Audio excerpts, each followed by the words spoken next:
اس پر میں تفصیلی گفتگو نہیں کر سکتا، وہ شاہ صاحب تشریف لائیں گے انشاءاللہ، وہ اس پر سیاح حاصل تبصرہ فرمائیں گے۔ تمام شیعہ سنی مورخین، تمام شیعہ سنی مورخین اس بات پر متفق ہیں کہ محرم کی 10ویں کو یہ جو کچھ آج ہو رہا ہے یہ واقعہ کربلا کے پورے 300 سال بعد شروع ہوا۔ ایک تو خود واقعہ کربلا رسول اللہ صلی اللہ علیہ وسلم سے 60 برس بعد یا 58 برس بعد تقریباً واقعہ خود رسول اللہ کے بعد ہو رہا، پھر اس واقعے کے ٹھیک 300 سال بعد ایک ایرانی النسل شیعہ معز الدولہ دہلوی بویہ خاندان کا اپنی چالاکی، عیاری، مکاری، تقیہ، اس کی بنیاد پر وہ مسلمانوں کی حکومت میں گھسا، وزیر بنا۔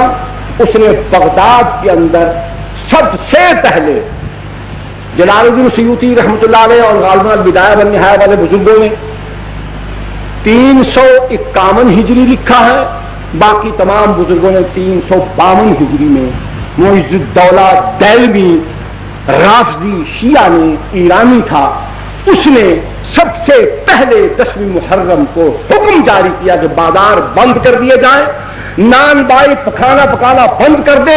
حکمن کہا کہ عورتیں اپنے سروں کو کھول کر، بالوں کو بکھرا کر، سیاہ لباس پہن کر، سروں میں خاک ڈالتی ہوئی، منہ پر تھپڑ مارتی ہوئی، اپنے کپڑے چاک کرتی ہوئی بازار میں نکلے۔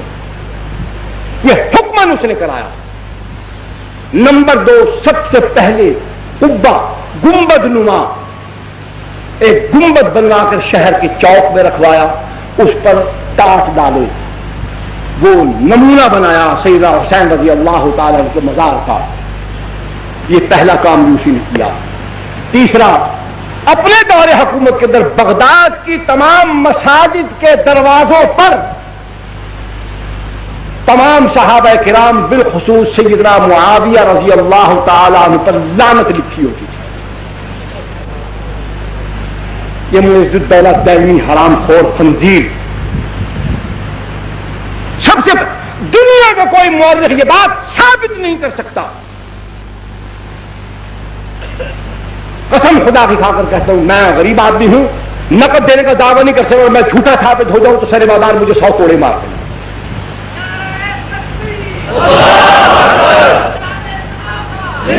سیدنا حسین رضی اللہ تعالی عنہ کی شہادت کے ٹھیک 300 سال بعد معز الدولہ دہلوی، نام یاد رکھیے، شیعہ تھا، مکاری سے وزیر اعظم بن گیا، بغداد پر قبضہ کر لیا، وہاں اس نے حکمن 10ویں محرم کو یہ کام شروع کروایا، عورتوں کو حکمن باہر بھیجا کہ سر کھولو، بال کھولو، سیاہ لباس پہنو، سینہ کوبی کرو، اپنے منہ پر تھپڑ مارو، سر میں راکھ ڈالو، نوح خالی کرو، واہ پیدا کرو۔ پھر سمجھ لو کہ یہ کیا آسان طریقہ تھا کہ جب عورتیں نوجوان ہوں، خوبصورت ہوں، سیاہ لباس ہو، بال کھلے ہوں، وہ واویلا کرتی ہوں تو تماشا ہوگا کہ نہیں ہوگا؟ دیکھنے والا کون کون شیطان کہاں کہاں سے اٹھ کر نہیں آئے گا؟ اور یہاں تو وہ کیا ہے آگے اس حالت میں وہ یاد نہیں آ رہا، فارسی کا شعر ہے کہ بڑے بڑے عباد اور زہاد جو ہوتے ہیں ان کا وضو بھی ٹوٹ جاتا ہے، تسبیحیں ہاتھ سے چھوٹ جاتی ہیں۔ اس انداز میں اگر بازار کے اندر حسن کی فراوانی ہو اور جلوہ یار یوں حشر بدامہ ہو کر نکلے تو پھر کہاں کون ٹھہر سکتا ہے؟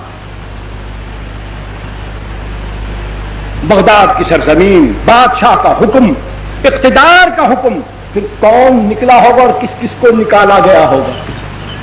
کیسی کیسی ڈھونڈ ڈھونڈ کر نکالی ہوں گی، کیسے کیسے جلوے مہیا کیے گئے ہوں گے، کیسی کیسی افسرائیں نرتقیں دکھاتی ہوئی وہاں جلوہ افروز ہوئی ہوں گی۔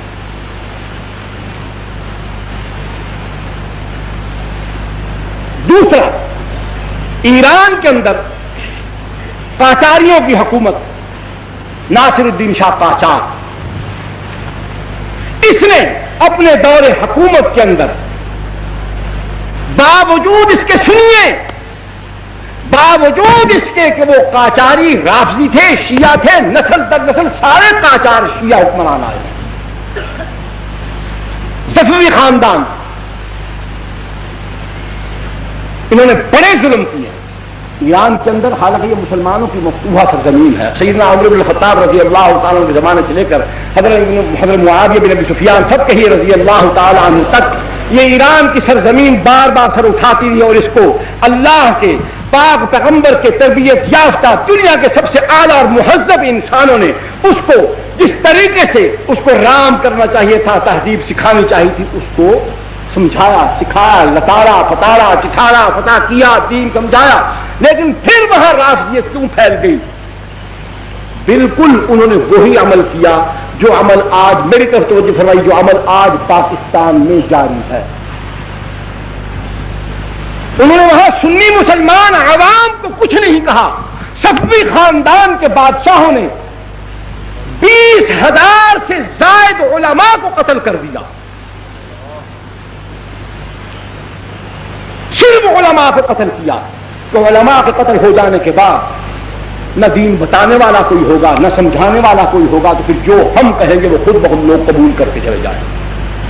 بیداری تو علماء پیدا کرتے ہیں، علم ان کے پاس ہوتا ہے، سمجھاتے وہ ہیں، پڑھاتے وہ ہیں۔ عقائد کی اصلاح ہو، اعمال کی اصلاح ہو، اخلاق کی اصلاح ہو، سیاسیات کا معاملہ ہو، اجتماعیات کا معاملہ ہو، جب بتانے والوں کو، سمجھانے والوں کو، سکھانے والوں کو، رہبری کرنے والوں کو، قیادت کرنے والوں کو، سیادت کرنے والوں کو، ان سب کو مٹا دیا گیا۔ جس طریقے سے پاکستان کے اندر احسان اللہ فاروقی کو شہید کر دیا گیا، علامہ احسان اللہ ظہیر کو شہید کر دیا گیا، فیض عالم صدیقی کو بھی قتل کر دیا گیا، مولانا سید منظور حسن شاہ صاحب ہمدانی رحمۃ اللہ علیہ، خیر بٹانی والے، ان کو شہید کر دیا گیا، مولانا حق نواز شہید رحمۃ اللہ علیہ کو شہید کر دیا گیا، اظہار القاسمی کو شہید کر دیا گیا، عبدالصمد آزاد نیے والے کو شہید کر دیا گیا، مولوی محمد یوسف فیصل آبادی کو شہید کر دیا گیا۔ کتنے علماء شہید ہو چکے ہیں۔ سنی مسلمان نوجوان کام کرنے والے کارکن کے علاوہ 100 سے زائد وہ ہیں، خفیہ طریقے سے جن کو مارا گیا ہے وہ الگ ہے۔ جب اسی طریقے سے اہل سنت والجماعت کا طرز عمل یہی ہوگا جو آج ہمارا ہے، تو بالکل وہی صفوی خاندان والا عمل پاکستان میں شروع ہو چکا ہے۔ یہ بھی اس بات کی نشاندہی کرتا ہے کہ سنی سن ہو چکا ہے، اس کے اندر غیرت دینی مر چکی ہے، اس پر پھٹکار پڑ گئی ہے کہ صحابہ کے پر لعنت بھیجنے والے مردود ملعون لوگوں کے ساتھ تعلقات کی وجہ سے خدا نے اس کا ایمان سلب کر دیا، اس سے غیرت دینی چھین لی۔ قاجاری خاندان، صفوی خاندان نے ایران کے اندر اسی طرز عمل کے ساتھ رافضیت کو پھیلایا، حکمن وہاں جلوس نکلوائے۔ پھر اس کے بعد ہندوستان کی سرزمین پر زور و شور کیوں پیدا ہوا؟ کیا ہے؟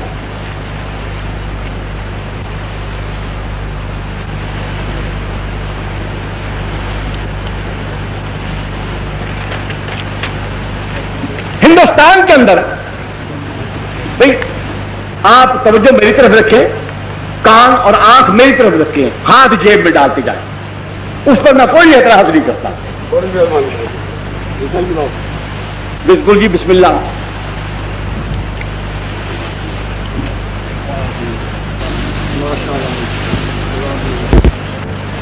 توجہ میری طرف رکھیں، یہ بیٹھو۔ ہندوستان میں اورنگزیب عالمگیر رحمت اللہ علیہ کے بعد لکھنؤ کے علاقے میں، اودھ کے علاقے میں، یہاں ایک گورنر تھا، نمائندہ تھا مغلیہ سلطنت کا۔ مغلیہ سلطنت کے اندر جب زوال آیا، کمزوری آئی، طوائف الملوکی پھیلی، ہر علاقے میں جہاں جہاں کوئی گورنر تھا وہ اپنی طور پر بادشاہ بن بیٹھا، القابات اپنے بنا لیے، اپنے علاقے کو، صوبے کو اس نے خود ایک سلطنت بنا لیا۔ یہ دور تھا، حکومت کمزور ہو گئی، تو وہاں پر بہمنی خاندان جو تھا انہوں نے لکھنؤ، جونپور اور فیض آباد، ان علاقوں کے اندر انتہائی سختی کے ساتھ، اپنی پوری قوت کے ساتھ، پوری قہرمانی کے ساتھ وہاں پر رافضیت کو فروغ دیا۔